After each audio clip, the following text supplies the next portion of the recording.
Hello people, wagwan makadi muri Zimbabwe. My name is DJ Sparks. Tiri panapa patinokuigira nyaya dzakasiyana-siyana dzinenge dzichiitika munyika yeZimbabwe. Tunoenda panapa tokupakurira nyaya ndine panapa nyaya inovhundutsa, nyaya inokatyamadza. It's a miracle because mwana anga atofa zveshuwa ende mwana ane zvake ndiye mwana ari pascreen apo. Mwana angaita sei?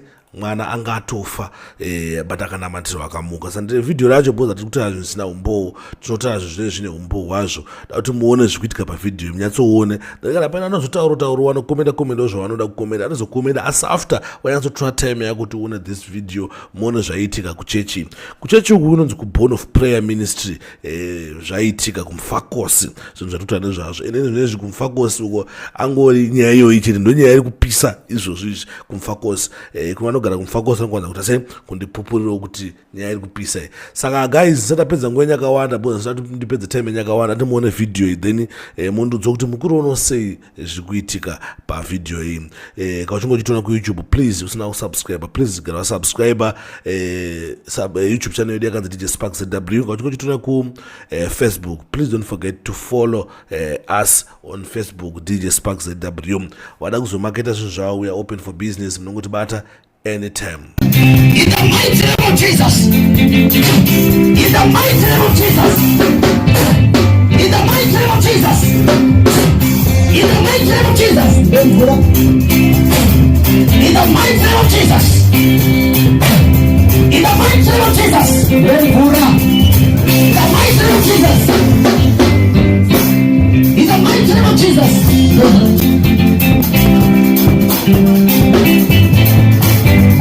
In the mighty name of Jesus. The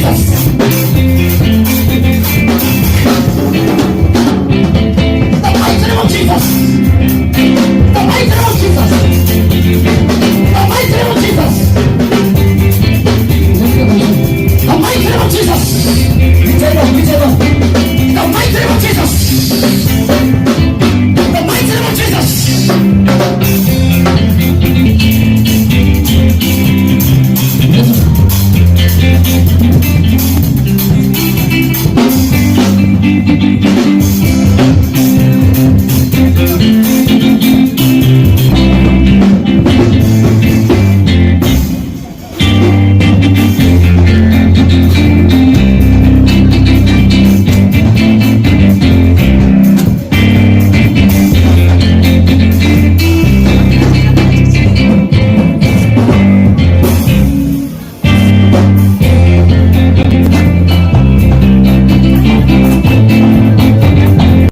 Mawanega, mukuyatsona zvikuita mwana here guys. Mukuyatsona zvikuita mwana here boys.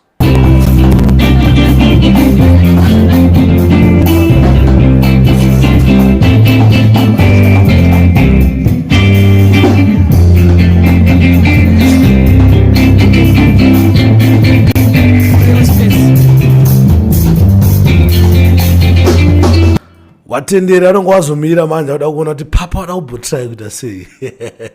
It's difficult kuita papa kumana. Alright, ndona kudai pana kuna vanhu vachida namba dza prophet.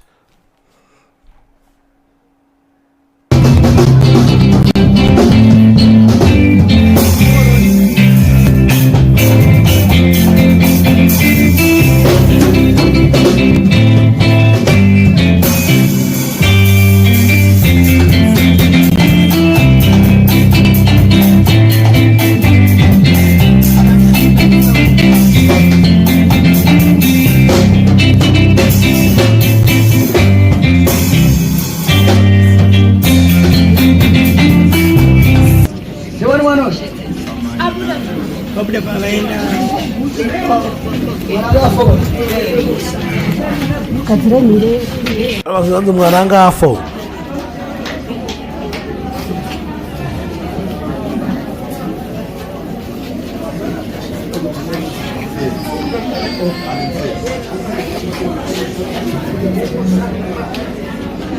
The mighty name of Jesus.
dzose ngadzinyararidze nezita raJesu.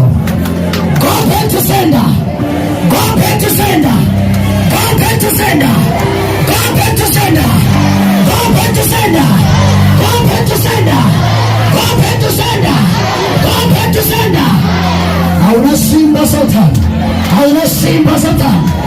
Hauna simba Satan. Hauna simba Satan. Murekete, murekete. Murekete nezita raJesu. In the name of Jesus.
Get away. Nezita raJesu. Hakuna mepo ichaura ya mwana. Itaya kabata bata. Kabatwe batwe. Yesa kabata bata. Nezita raJesu. Ita out. Out. Out. Out. Out. Out. Out. Go back to sender. Without the fire on you.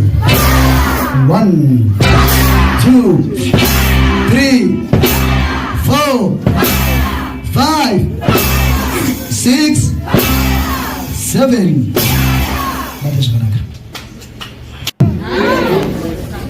Yeah, bakaipa zvakawanda zvinotiza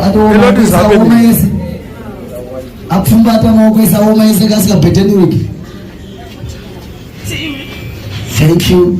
Bate mwana wenyu. Aiwa, musatye. Musatye. wopakazode adume wacho. In the name of Jesus Christ. Tawana. Tawana.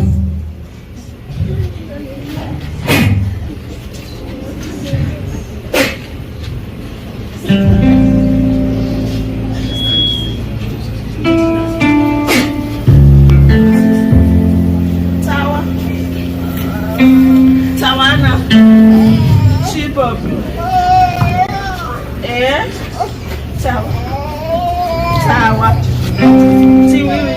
Chimana. Ana yamwe ngapi? Tawa. Oh. Chitatenda imari mabari zvikuitika zviupe chizvo.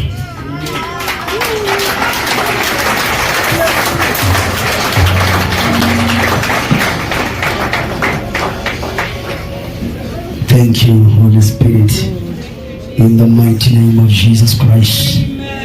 Thank you, Holy Spirit, in the name of Jesus. Rebo shika bahaya. Rebo shata morikina.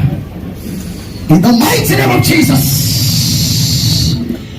devil unasimba pamwana uyu nezita raJesu mweya yose yakaipa ngaiparadzwe nezita raJesu tinorwa netinorwa naye tinokakavadza netinokakavadzana naye ndinotumira simba rechiprofita ngariende ngaridzokere kune muridzi wadzo go back to sender go back to sender mwari woprofita ngaadzire nevaroyi masikataro nezita raJesu uyo ari kuzorarama uyo ari kuzorarama uyo ari kuzorarama uyo ari kuzorarama nezita raJesu.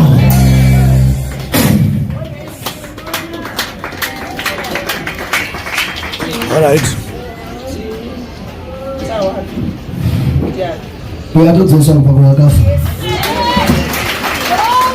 baima vakazotomira musha zvoti vatobuda munhu matobuda itotakuta zvinomira musha ndizvo angasikatomborwara angasikatomborwara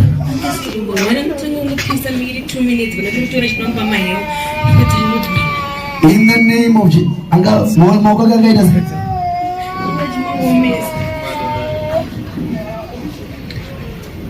They got 1 out of 5 again. 1, 2, 3, 4, 5, 6, 7. 1, 2, 3, 4, 5, 6, 7. 1, 2, 3, 4, 5, 6, 7. Go back to sender.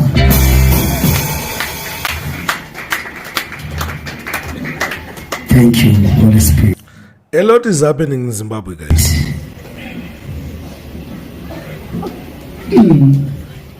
The devil is a liar. Ndakuudza kuti muna November mana kumira mushe. Name of Jesus. Ndo zviri kuitika zvimwe reZimbabwe. Ndinoona kwa Prophet MTK. Video ndinoona kwa Prophet MTK. Saka ndo zviri kuitika kwa Prophet MTK izvi guys. Ndingokupewo zvinenge zvichiitika mugare muchiziva ma-updates zviri kuitika munyika yeZimbabwe. I know tunaona mavideo akadai kuti muwane rubatsiro, muwane kusonongorwa. Kana muchinge mune matambudziko akasiyana-siyana muchida kuzosangana nemuzodziwa wa Mwari, namba dzavo dzekuchechi kwavo dzatakwanisa kuwanawo semunhuwo seDJ Sparks family. Ndangoti ndangowanawo namba idzodzi. I think munodzifona idzodzo mozoonawo kuti nematara na Prophet here kana mune matara asi namba dzekuchechi kokoko paongororo netsvakiridzo yataita. Anyway, I am out. God bless you.